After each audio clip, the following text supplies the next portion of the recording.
जम्मू कश्मीर से इस वक्त की बड़ी खबर सामने आ रही है, जहां पर एलओसी पर 7 पाकिस्तानी घुसपैठियों को ढेर किया गया है।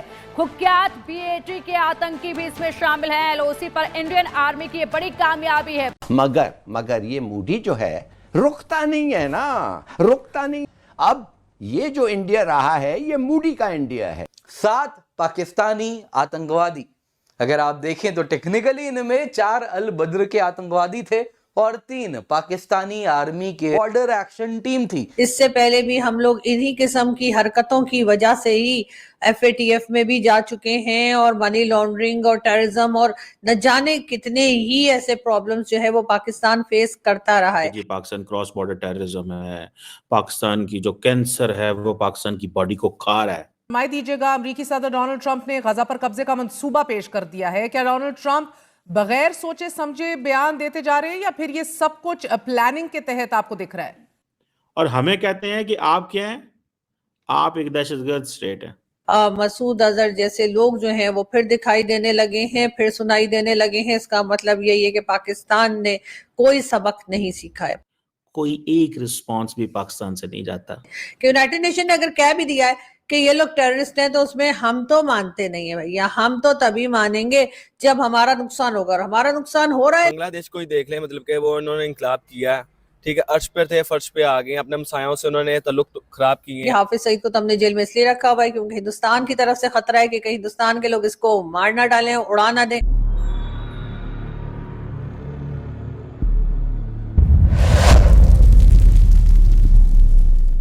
हेलो फ्रेंड्स, जय हिंद। क्रिकसेल हिंदुस्तान में आपका स्वागत है।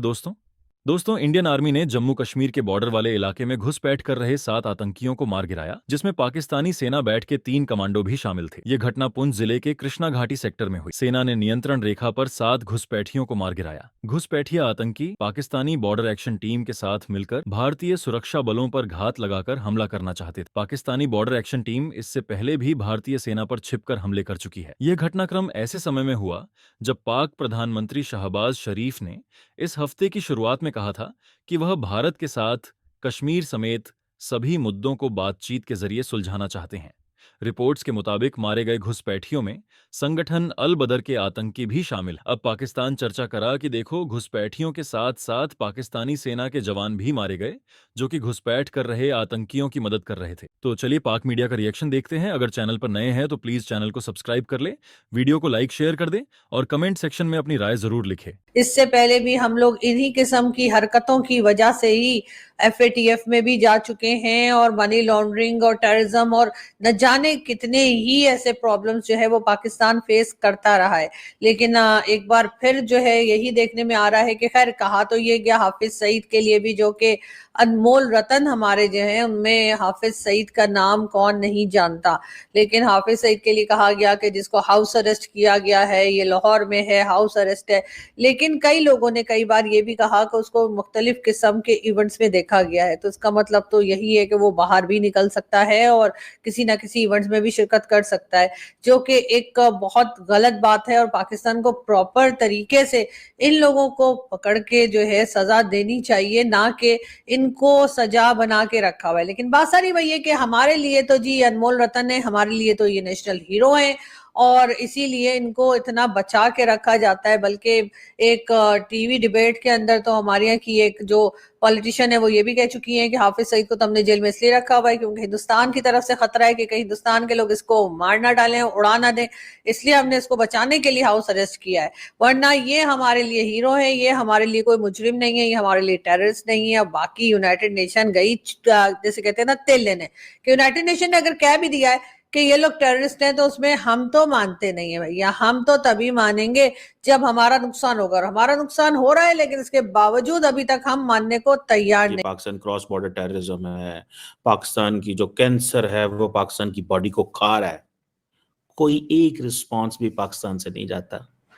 पता नहीं, हमें अंग्रेजी बोलनी नहीं आती, हमारे उर्दू बोलनी नहीं आती, हमें पंजाबी बोलनी नहीं आती, हमें किसी जुबान में तो जवाब देना आता है ना, उस जुबान में जवाब देने की कोशिश करनी चाहिए। पता नहीं कब हम जवाब देंगे। वैसे हम कहते रहते हैं जी कि वो अफगानिस्तान के अंदर जी वो इंडियन बैठे हुए हैं, वो हमें ये कर देते हैं, वो कर देते हैं। मैंने कभी फॉरेन ऑफिस या जो हमारे रिस्पॉन्सिबल लोग हैं उनके मुंह से तो नहीं सुना, पता नहीं कहीं करते होंगे कि बंद कमरे में अंदर बैठ के, मेरे नॉलेज में नहीं है, ना वो पब्लिक डिस्कोर्स में है। ठीक है जी, मीडिया तो सारी बात है मसरूफ है, वो अडयाला जेल और इमरान खान से बाहर ही नहीं निकलता, उसको ये समझ है कि दुनिया का जो फोकल पॉइंट है ना वो अडयाला जेल है। शायद पाकिस्तान के 240 मिलियन लोग ये समझते हैं दुनिया का फोकल पॉइंट अडयाला जेल है और उसके अंदर ही सारी की सारी दुनिया की सियासत बन रही है। लेकिन भाई साहब, दुनिया की सियासत वहां नहीं बन रही। इंडिया जो है वो कह रहा है जी हम सिविलाइजेशनल स्टेट हैं। वो कहते हैं हमारी जो हिस्टोरिक टेरिटरी है, एथनो लिंग्विस्टिक हम जो ग्रुप हैं, हमारी जो बॉडी ऑफ गवर्नेंस है, हम एक यूनिक सिविलाइजेशन है। We are a country of 1.4 billion people. ठीक है जी। अब ये देखें, वो कहते हैं जब आप सिविलाइजेशनल स्टेट किसी को कहते हैं, बेसिकली आपका जो एम्फेसिस होता है, आपका जो फोकस होता है, that is on historical continuity. वो जो कल्चरल यूनिटी की बात करते हैं, वो जियोग्राफिक रीजन की बात करते हैं। ठीक है ना जी। तो ये चीज समझने की जरूरत है कि वो आपको ये कह रहे हैं कि भाई साहब हम सिविलाइजेशनल स्टेट हैं, आप दहशतगर्द स्टेट हैं। हम मतलब how can we project and present our master narrative? हमारा मास्टर नैरेटिव ये है कि हम पिछले 18 साल से धक्के खा रहे हैं इस सेंस में कि दहशतगर्दी हमें जो अब लपेट में ले गई है, दहशतगर्दी भी हमें लपेट में ले गई है और दुनिया के लिए कुर्बानियां भी हम देते हैं, हमसे बात भी नहीं होती। या तो हमें बताएं कि हमें साइलेंस में सारा कुछ मिल रहा है तो हमें पता चल जाए यार ऐसा खामोश रहना, बोलना कोई नहीं। सो ये जो वो अपने आप को सिविलाइजेशन स्टेट कहते हैं और हमें कहते हैं कि आप क्या हैं, आप एक दहशतगर्द स्टेट है। और वो कहते हैं साउथ एशिया में सिर्फ आप ही एक एक्सेप्शन है। This is what doctor Jaishankar is saying. Is there anyone who is an advocate of Pakistan, who can talk, who can explain, who can tell Pakistan's story? So if Bangladesh is saying that they have a problem with India, if Maldives was saying that it had a problem with India in the past, or during the campaign of President Mozu, they were explaining the word that we are going to expel the Indians from Maldives, Indian soldiers. Pakistan को ये बातें नजर नहीं आती। वो जो narrative बना रहे हैं, वो जो कहानी सुना रहे हैं, वो दुनिया के दिलों में तीर कर रहा है। वो दुनिया के दिलों में वो बात जा रही है और असी की कर रहे हैं। असी ये इतनी जी खुश हैं कि हमारे टीवी पे जनाब इमरान खान साहब और वो सारी बातें चल रही। कुछ यकीन करके माने, कोई समझ नहीं आती। वो अमेरिका को पता है वो क्या कहते हैं, वो अमेरिकन को क्या कहते हैं?